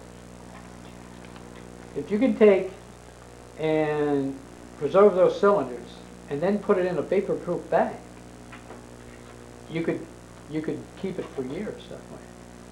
Actually, it should come out every year and be re-preserved, because nobody guarantees that bag isn't going to spring a leak. But basically, as long as you keep the atmospheric conditions away from it, it's going to stay okay. Yeah, well, you know, we have them on, it's 3 or 4 feet off the ground, a big dolly deal, and we're working on it with baffles, and, you know, we're doing all kinds of things to the engine, putting it on and off the airplane, so we don't keep it in a bag all the time. So the preserving that we do. Okay, if you have it hung on the airframe, then. Well, both, you know, it's on and off and whatever. Okay, say you have it on the airframe and you want to re-preserve it. Okay, then you should put some preservation oil with regular engine oil in the crankcase and hook up your starter. And with the spark plugs out, at least the lowers, crank that thing through every 6 months, enough to get oil pressure, to circulate oil into the bearings, and you're going to get a certain amount of splash in there too. Then after you do that, take and spray or dump 2 ounces of preservation oil in each spark plug hole and turn it through. After, well, have the spark plug out at the top, and have the engine such that both your valves are closed. And put 2 ounces of preservation oil in there and turn it through and go through. You know, your engine fires 1, 3, 2, 4, and just go from one to the other in regular rotation. And that done every 6 months would take care of it. Hagman gave me some stuff called VPI or VI. Well, that's that dust blow in there. Yeah. That's it's okay for, say, if you want to preserve it for a couple of months. But if you've got an engine that you're going to be wanting to run a year from now, then you better use some oil in there and get some good deposits of oil on all the rotating pieces.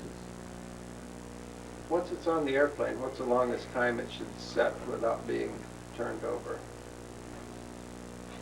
I mean, Well, if you have it couple weeks, preserved, a month?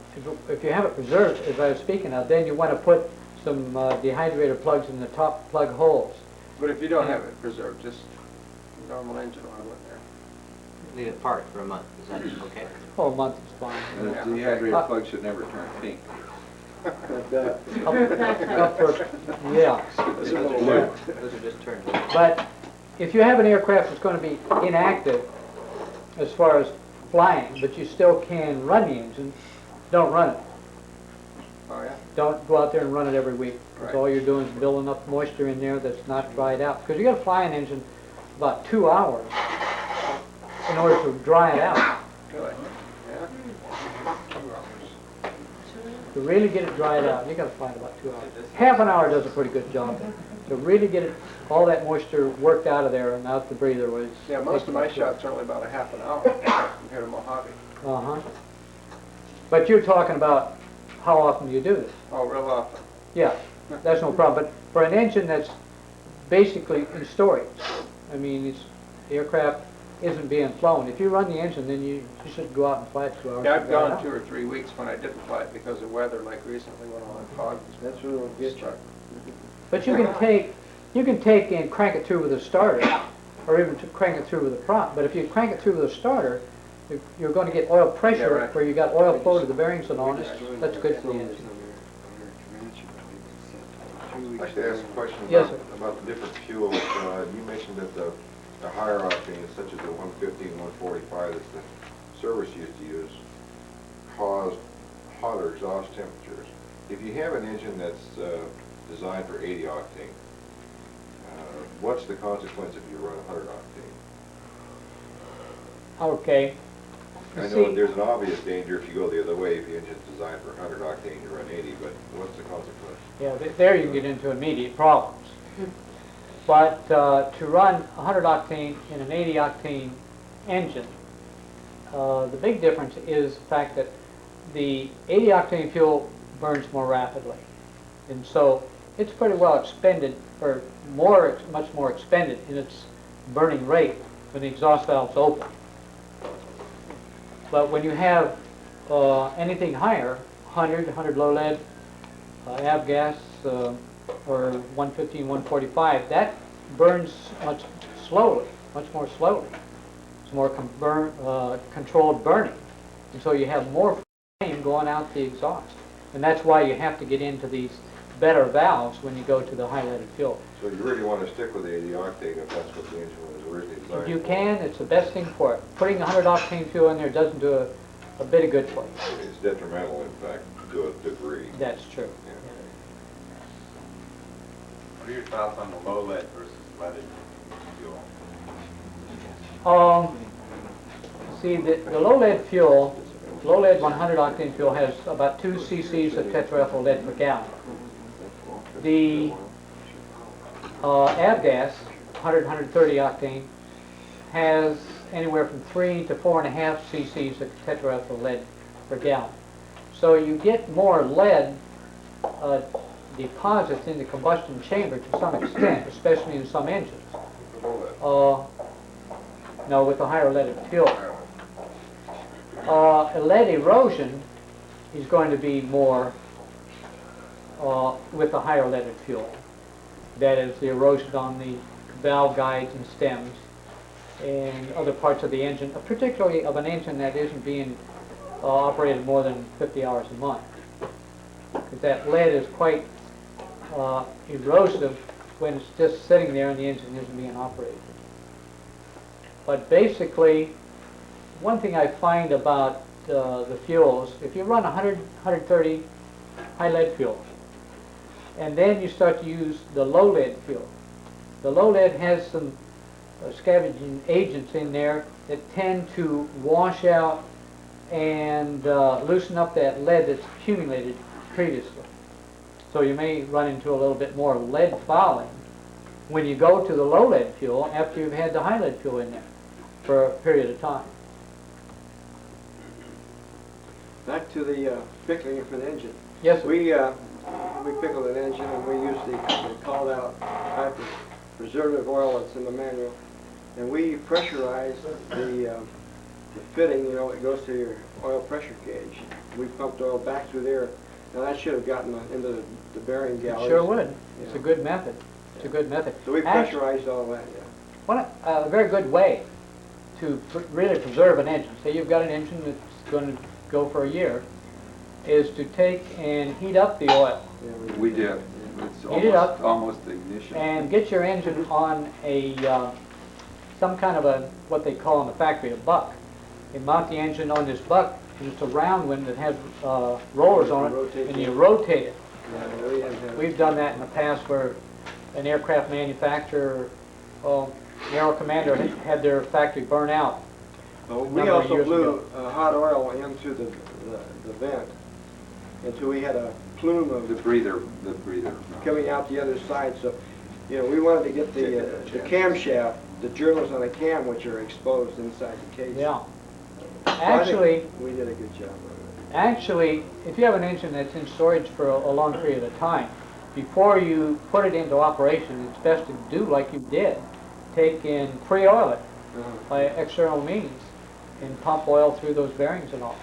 If you don't have a method of doing that, then you better pre-oil it by taking a set of spark plugs out so you can crank that engine over and crank it over about 3 times. Let the oil pressure come up about 35 pounds and then stop cranking it for a couple of minutes and then crank it till the pressure comes up to about 35. Do that 3 times. That pre-oils it and gets the oil into the hydraulic units and various other places of the engine so that when you do start, you've got everything ready to go.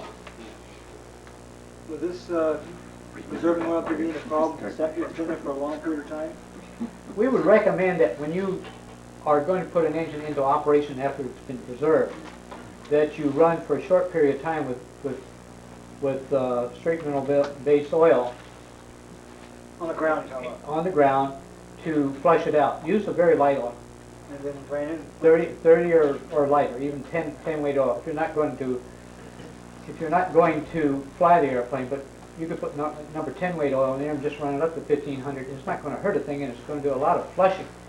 We run into problems where people put engines into operation that had been preserved, even by the factory, and they had preservative oil in there for a year or so, or maybe a couple of years, and by the time they were ready to run the engine, that preservative oil had become fairly solid and wouldn't flow, and it just robbed the engine of good lubrication.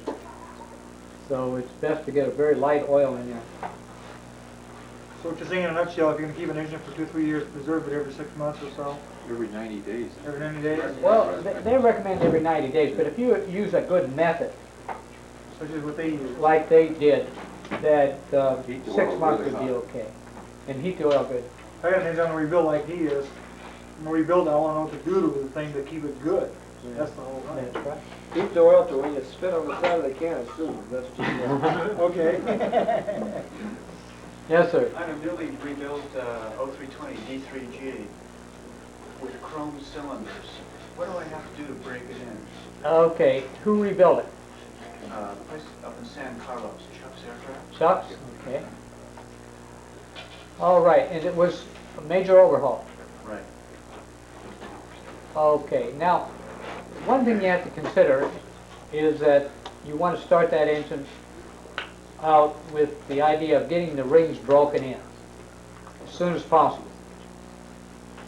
You want to start out with a lightweight oil, nothing heavier than 40 regardless of the temperature. And if you were in a range that your outside air temperature was 70 or below, then run 30 weight oil, straight mineral-based oil. Let me interrupt for a moment. He said he put about 40 minutes on it. Okay. They did put 40 minutes on the engine. It comes to me with 50 weight oil in it. Okay, so what do I do now? Okay, get rid of that 50 weight oil. You don't want that in there. Because you want as much oil flow as possible. In the automobile game, we used to always start them out with number 10 oils after we major overhaul. Anytime we put rings in an engine, we start out with number 10 oil because we wanted those rings to break into the barrel and seal up that barrel as soon as possible. We didn't want the varnish to build up on the barrel or on the rings such that it would get so slick it would never break in and conform to the size and the shape of the barrel. The rings have to wear a little bit, the barrels have to wear a little bit in order to seal it up. So the lighter the weight of oil within reason, the better off you are about it getting it broken in. Also, now with that engine, you're not going to be able to develop enough power or heat like you would with a Tidal 541 or something like that. you're not going to be able to develop so much heat that you can't go out and run it full power. And of course, for all the running that you're going to do on the ground, I would not allow it to run more than 5 minutes at a time. Start it up, run it for 5 minutes, and don't run it over. When you first run it, don't run it over about 2,000 RPM. Preferably maybe 17 or 1800. You're going to have a fixed pitch prop on there, right? So about 1800 RPM. Then, Is that true with the new engine also? that's true, Okay. the new engine. The main thing is that when you get heat on that cylinder, you want it to be working, because the pressure in the combustion chamber is going to come down by the rings. And when you have a low pressure in the combustion chamber, the ring is not held, and I don't know whether I have a picture of that or not. I'll look to see if I have one here. But you want to hold that ring against the cylinder barrel when you're running under any kind of power. And you don't want to let that engine idle. You don't want to bring back 600, 650 RPM, because you get a rocking action of the piston, and it will tend to disturb the seating of the ring. So you want that engine to break in with that piston going basically up and down, straight up and down. You got to give a little warm-up time, though, too. You have to consider that it's going to be, if you're going to fly it, and you're going to go to high power, then you've got to have it 3 or 4 minutes of warm-up time. But basically, at higher RPM, warm up at a higher RPM. That's right. Don't let it. Actually, when you first start it up, don't let it idle. Take it to 1,000 RPM. You got more oil thrashing around in there, and that's better for it than to let it run slow and have a minimum amount of oil flow. So how much time do I need on it before I can idle it?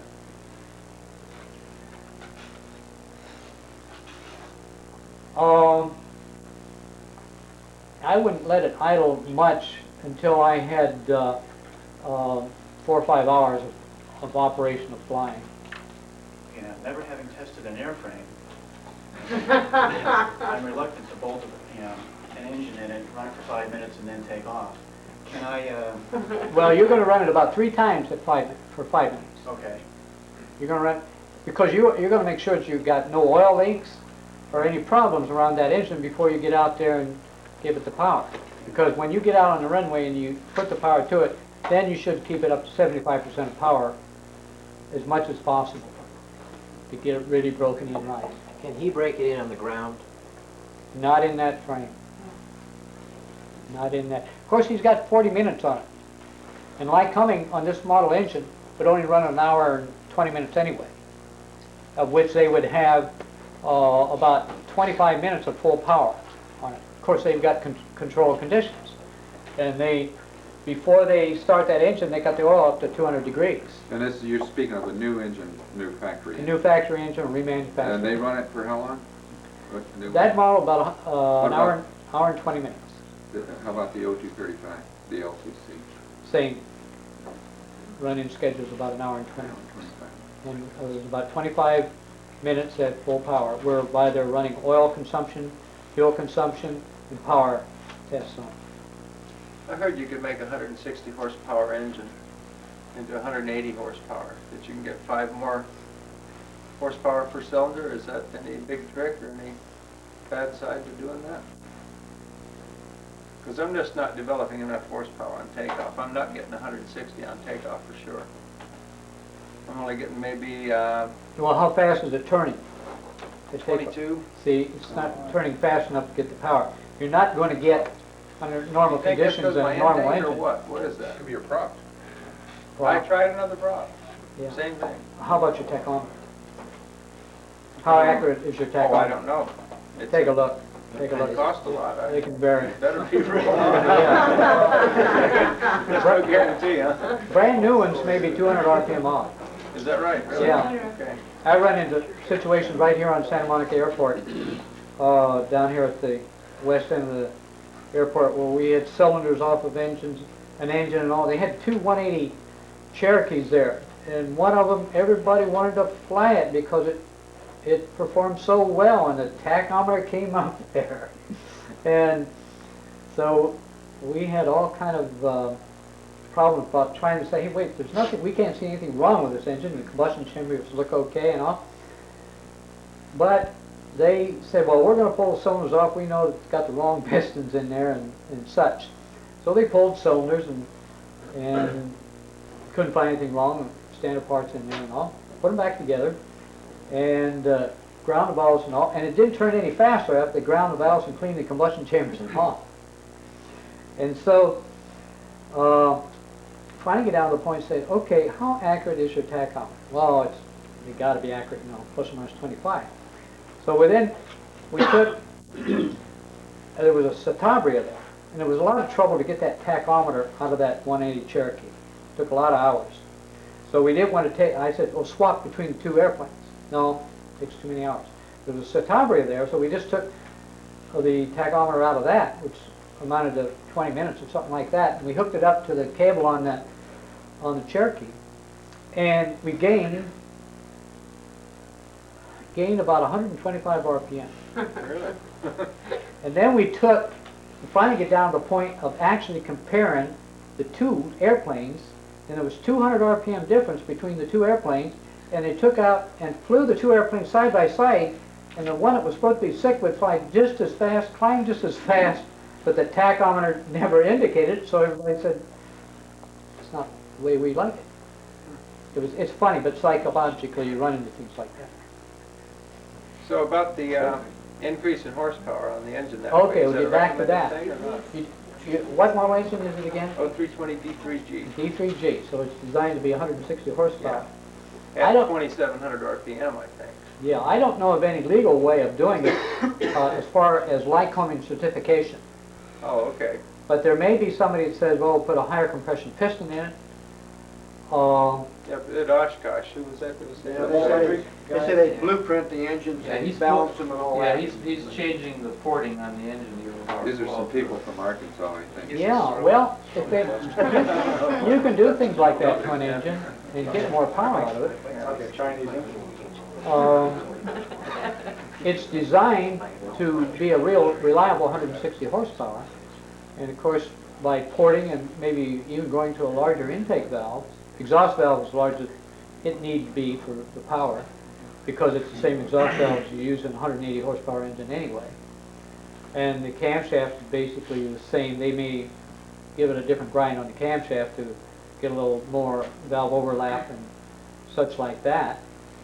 Porting, I don't know that they're going to get 20 horsepower, but they're not going to get 20 horsepower by porting and put larger intake valves in there, but they're going to get, they could get 6 or 8 by that, just that.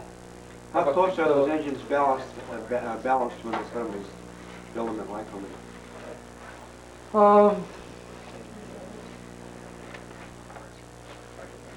They're, say you take a con rod, and it may have,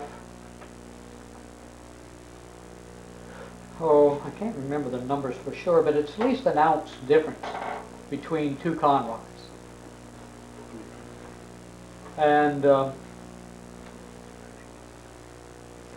there are pistons too, and you may allow a certain amount of difference between them, where you may have a couple ounces difference in the reciprocating weight of those operating in one cylinder and those operating across from it. Yeah. Doesn't make a whole lot of difference. What about the crank? Crankshaft? Yeah. Well, crankshafts are balanced before they're nitrated, and the pieces are ground off of them to give a balance. And Do they spin them or make anything? sure? Yeah, they do. They spin balanced? Yeah. Dynamic. But one thing about it, in regards to crankshafts, when you get it in a crankcase, then it may have a bend in the middle anyway, you know, a couple of thousandths.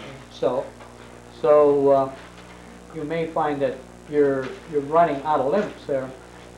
Not particularly out of production limits, but out of the limits you say, well, we can take a crankshaft, and con rods, pistons, and balance them so they all weigh exactly the same. But I've seen engines like a fellow here had an 0320H2AD in a Cessna 172, and we had They were right here on this field. No, they were at Van Nuys. This was about 6 or 8, 10 years ago. And that one airplane was so wonderful, it really felt good. It was the best 172 I ever flew in. It really was smooth. And on the ground, nothing vibrated. We couldn't figure out what was so good about it, but it was good. Everything was just right. And this other one vibrated, and we put different props on it. Still had a vibration in there. And this guy out, who has that balancing equipment out east of us here? From He's out Almani. He has special balancing equipment that he's made up, and he balances props and crankshafts and all. But he came in and he said, well, here's where the problem is, I believe. He was very honest. He said, I know there's something making this vibrate.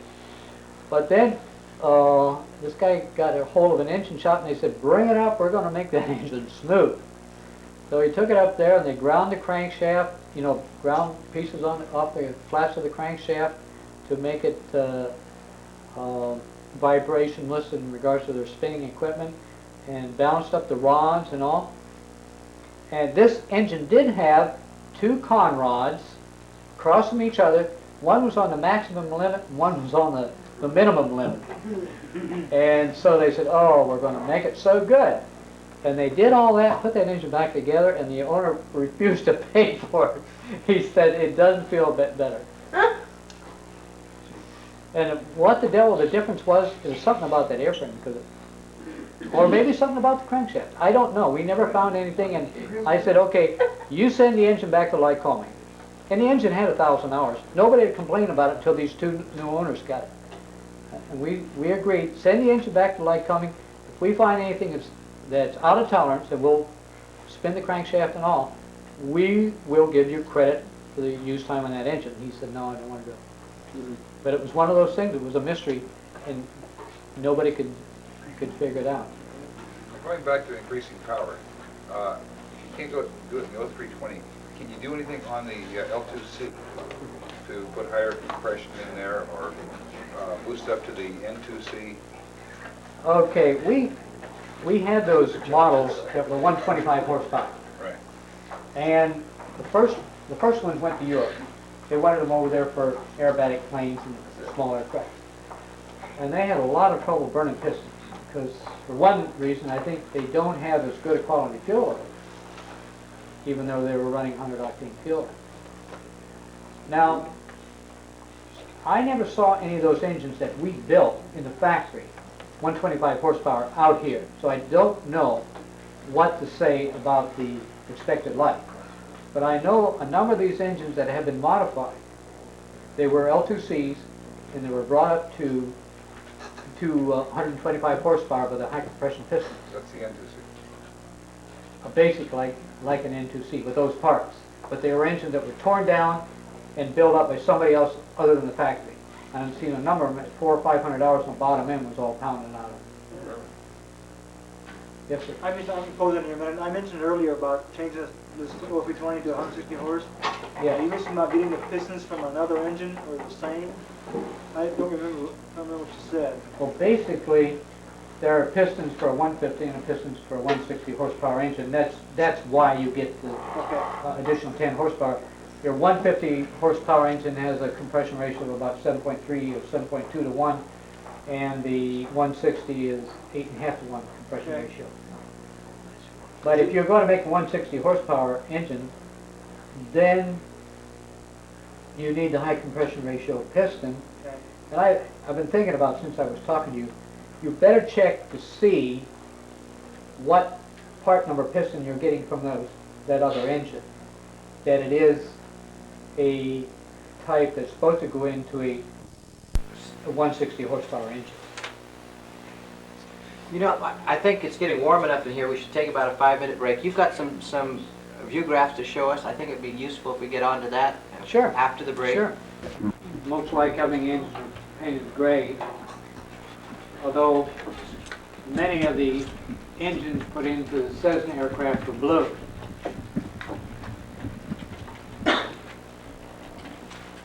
So, identification on cylinders goes pretty much this way. That An orange color indicates that the cylinder barrels are chrome. The cylinder barrel surface is chrome. That's an orange color. And there may be a band around the cylinder base here, or it may be in these fins between the pushrod tubes. Orange means chrome.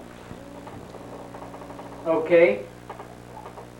On cylinders that have this gray cylinder and a blue color here, or it could be a blue color, but then a little lighter blue up here, that indicates that the cylinder barrels are nitride hardened.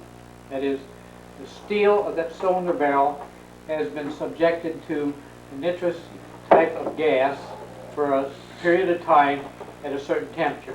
Fairly high temperature, I don't recall what it is, but fairly high temperature over a period of about 12 hours. That hardens the surface, and it becomes a better surface than anything else you can find for running rings on. Yes, sir? Doesn't that rust readily though? Anything's going to rust. Any steel. No, I'm talking about the nitride surface. Okay, I'm going to talk about steel. Any steel, whether it's a plain barrel or whether it's nitride, is going to rust because of the tetraethyl lead oxidation. Now, nitriding may rust a little bit sooner, but before we had nitrided barrels, I used to see heavily pitted steel barrels too. And it's a condition whereby the tetraethyl leads are corrosive and erosive, and they'll get to steel whether it's nitrided or not. I think that we came on to the position that says, hey, nitriding rusts quicker, because about the same time we came out with nitrided barrels is the time we went into higher compressions and we needed 100 octane fuel. But back in the 50s, I saw plenty of rusted barrels that wouldn't come out with this plain honing. Okay, now down in here in these fins by the spark plug, this lower area below the spark plug, if that is yellow, that's an indication that you have a long reach spark plug. That is, your thread length is going to be about a half longer than what the thread length is for a short reach plug. This isn't really representative of the spark plug because the threads are different.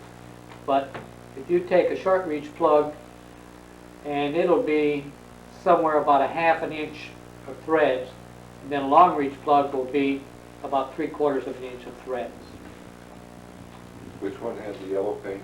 The yellow paint on these fins by the spark plug indicate the long reach plug. Without that yellow, where it's just the plain, is the old style short reach plug. What's the advantage of the long plugs? That's what I was thinking. Okay, in order to have a thick cylinder head, you had to go to a long reach plug. So that the plug would reach down into the combustion chamber at the right proximity to the combustion chamber edges. Well, do some of these smaller engines require a long reach plug? The 235 and the 320? None of the 235s, but the IO320s in a twin Comanche that has turbochargers would have the long reach plug. And any engine that Lycoming builds for turbocharging would have long reach plugs. That's one of the prerequisites to have a heavier combustion chamber for the higher pressures you're going to get in that combustion chamber due to the turbocharging. Now there are some colors for 10,000ths and 20,000ths oversized, and I don't recall what they are because it's so seldom that you see it. But that would be down here.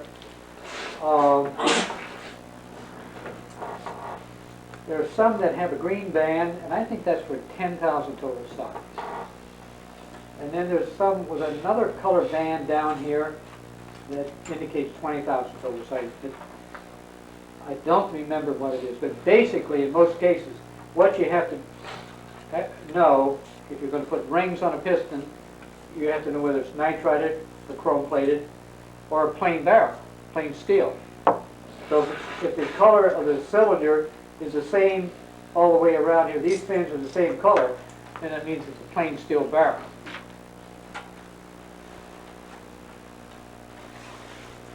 Okay, does that answer your question about colors? Okay. Why don't we hold questions a little while and let him go through some of these slides and talk through the things he's prepared. Okay, a lot of the stuff we've covered. One thing that I want to say about oils, we've talked quite a bit about, but one more thing I want to say, that if you got a good oil in your engine, you don't need an additive. There's only one additive that I would say that I would use in my engine, in an aircraft engine, and that's the one that Lycoming researched and found was very much needed in the 0320H series engine and in the 0360E series engine, where they had the different type of rocker arms. The automotive type rocker arms in those engines put a lot more load on the camshaft and the tappet bodies. And so they need a pre-oiling when you start up the engine.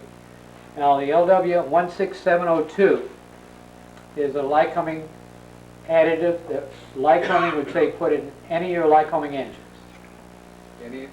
Any of your Lycoming engines. And what it does, the idea is that when you start up an engine, your cam and tappet bodies exert a lot of pressure against each other because you're opening that valve against that spring. And in the 0320Hs, as I said, they were a real bugger about wearing out tappet bodies and cam lobes. So that oil was developed at that time. But even so, in any of the engines, with this additive, you have one portion of the additive, in that additive, is tricresyl phosphate, commonly known as TCP. And that deposits little particles of phosphate on the metal. When you shut it down, the oil runs off, but these little particles stay there, and then when your cam starts to run, before you get the oil splashing around in there, you have a pre-lube. And so that does help any of the engines. That I would go along with it. I haven't seen any good brand of oil, if you had the proper viscosity in there, that needed anything more. Yes, sir? What's your opinion on asphalt-based versus paraffin-based oils? I understand paraffin-based has some kind of residual, leaves a residual kind of burning action up against cylinder walls. Real hard composites. You know, I have never run into a position, except around automotive, where I saw any real problems about the oils that were used in aircraft engines, whether they were paraffin or asphalt-based oils. So whatever the refining is doing to it, or whatever other additives they put in there, I don't see a whole lot of difference between the two. I used to see it on automobiles, that if you had a paraffin-based oil in there, it would build up some sludges in there. That if you kept on using that oil, you're okay. But if you put an asphalt-based oil in there, it would loosen that stuff up, and then you really had problems. Haviland, which is a paraffin-based oil, was very much that way back 25, 30 years ago. That if you took the rocker box covers off of an overhead valve engine, or you took the side cover plates off of an L-head engine, you would find that the paraffin had built up in there. And as long as you used that oil, it was good. It lubricated very well. But don't put something else in there, you had a real problem.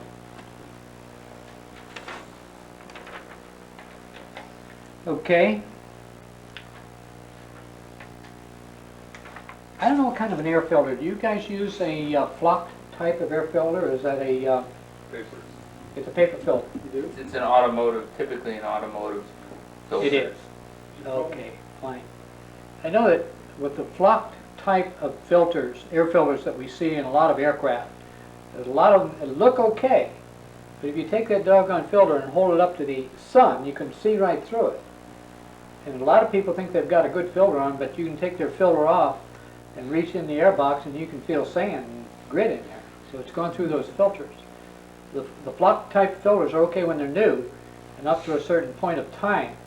But if you find an aircraft that has the filter sitting right down below the prop, where the prop is serving up dirt and throwing against it, it can be a problem.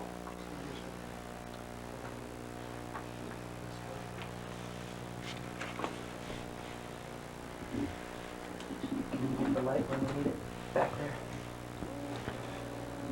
Yeah, let's see. Let me. Switch, there's a toggle rocker on the front. No, not that switch, on the front, other front. Leave that one alone, on the other front. Sorry. The toggle, right? Big bar across the front. Oh, what? In a run. You guys hit the lights back there? There's a checklist. Yeah, focus is the knob on the upright. Okay, some of this stuff we've already talked about, so I'm not going to put that on here. Some of these things here, though, there is a service instruction number 1094 put out by Lycoming. It's been printed up 10 or 12 years ago and still got a lot of good information in it regarding leaning. It's service instruction 1094. Now in there they do have this chart here. Let me see here. Probably about get it. Everybody see that okay? But this shows a relationship of peak temperatures and power and fuel consumption. That as you're leaning your engine and coming from your rich side going up over here, that you're going to have your exhaust temperature peaking here, but your head temperature is going to peak here, which when your head temperature is up there